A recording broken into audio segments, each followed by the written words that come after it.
Здравейте! Днес ще ви вземем с нас на разходка. На час и половина от Пловдив днес сме тръгнали към Богородична стъпка. Само на няколко километра от Стара Загора до село Старозагорски минерални бани се намира тази мистична забележителност на България. Пътят Пловдив-Стара Загора е приятен, през по-голямата част е магистрала, а останалото минаваме през китни български хубави селца.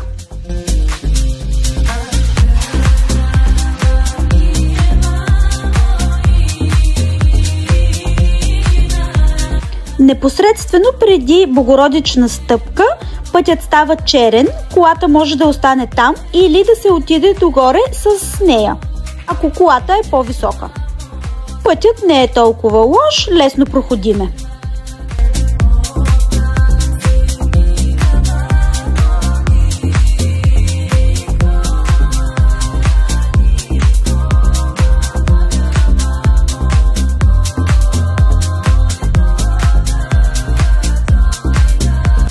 Този път води към каменната скала на Богородичната стъпка, където има и малък параклис. Вижте този малък приятел как ни посрещна там. Има мъничко стълби, пътят е много приятен, има пейки за почивка. Мястото е много приятно за разходка и отдих. Има малко параклисче, където може да се оставят парички като дарение и да се вземе свещичка и да се запали. Навсякъде се усеща енергията на това място. Малко по-късно ще видите и самата Богородична стъпка, която е пълна с вода през всеки един сезон на годината. Тя не замръзва, когато е много студено и не се изпарява, когато е много горещо. Поне така казва поверието. Хората идват тук, вярвайки, че могат да се излекуват от различни болести, както и просто за здраве. Наслаждават се на мястото и събират положителна енергия.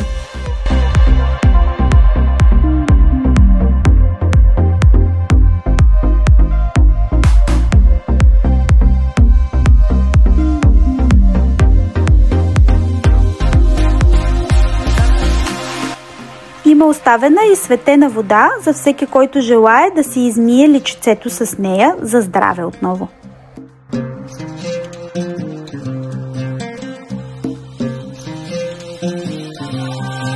Сега може да се насладите на красивите кадри от това прекрасно и магнетично място в България.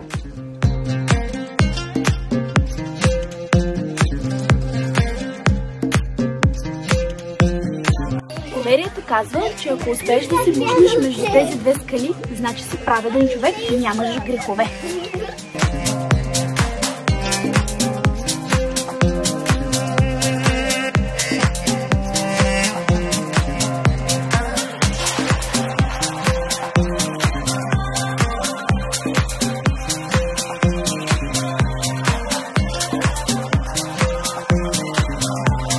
Ето това е Богородичната стъпка, където се казва, че е стъпила Богородица и е останал нейният отпечатък. Пускаме монетки за здраве и късмет, както знаем, децата много обичат.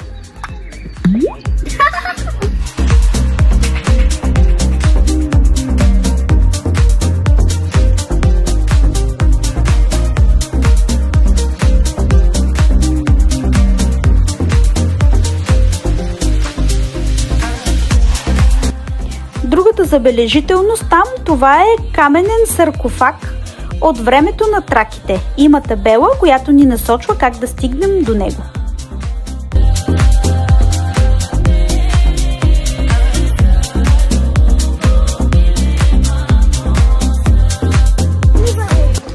Сега отиваме към саркофага.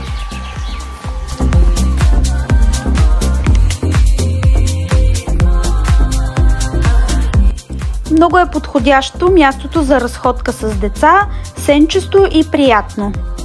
А енергията, която се усеща, е просто навсякъде.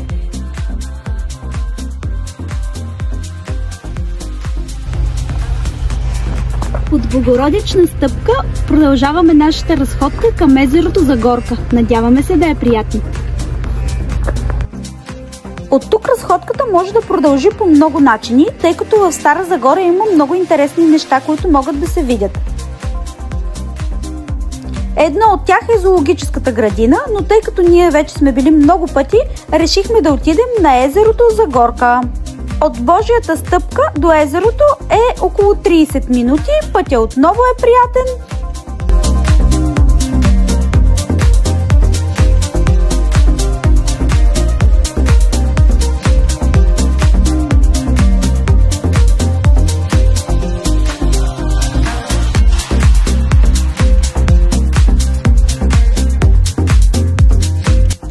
Езерото Загорка е много хубаво за разходка.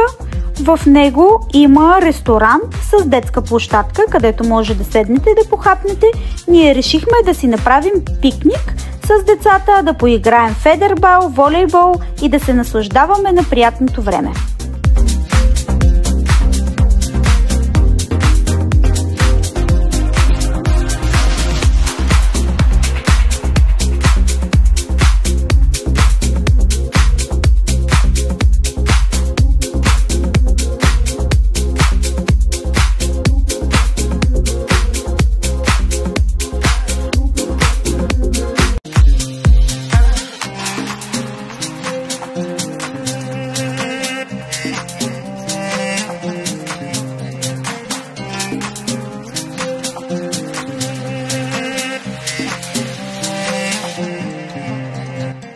Много приятно ни изненадаха водните приятели в езерото. Децата много им се радваха и беше много интересно да ги наблюдаваме.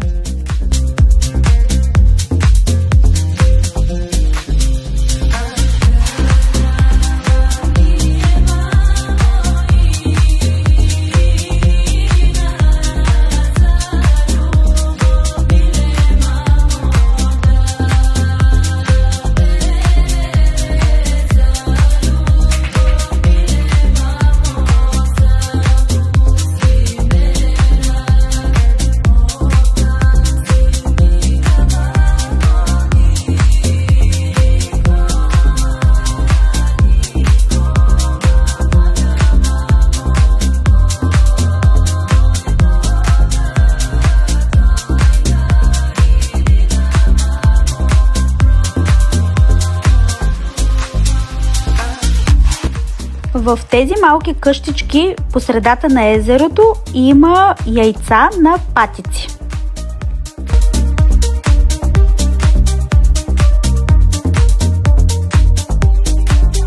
Местността е много приятна за разходка, за спортуване, за каране на колело, изобщо да прекарате време с любимите хора. Това е от нас. За още такива видеа абонирайте се за канала ни и харесайте това видео. Оставям ви с хубавите кадри от езеро Загорка.